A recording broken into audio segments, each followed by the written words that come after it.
زیاده بستن 5 تا نان و 2 تا ماهی. مدتی بعد عیسی به او طرف دریاچه جلیل که هو دریاچه تیبریه بوشو.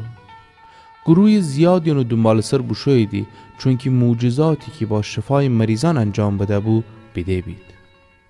پس عیسی تپو جور بوشو و خوش شاگردان امروی بینیشته. یهودیان عید پسخ نزدیک بود. وقتی عیسی نگاه بگوده بیده که گروه زیادی اونو طرف امان داریده. فیلیپوس بگفته از کوی نام بهینیم تا اشم بخورید؟ عیسی حرف بگفته چون خسی اون امتحان بکنه و خودش بهتر دانستی که چی بکنه. فیلیپوس جواب بده 200 دینار نان موشن سیر نکنه حتی اگر هر کدام موشن ایبچه نام بخورید.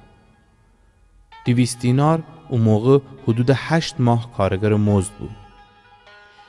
ایتا دیگر از شاگردان به نام اندریاس که شمعون پتروس برار بود بگفته ایتا پسر بچه عیسی که 5 تا نان جو و 2 تا ماهی داره اما ان چطور گروه سره کنه؟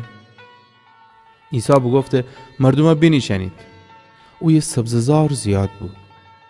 او جمعیت میان 5000 نفر فقط مرد بید. اون وقت عیسی نان فگیفته و شکرگزاری بگوده و اون شاگردان بین اوشنی که نیشته بید تقسیم بگودیدی.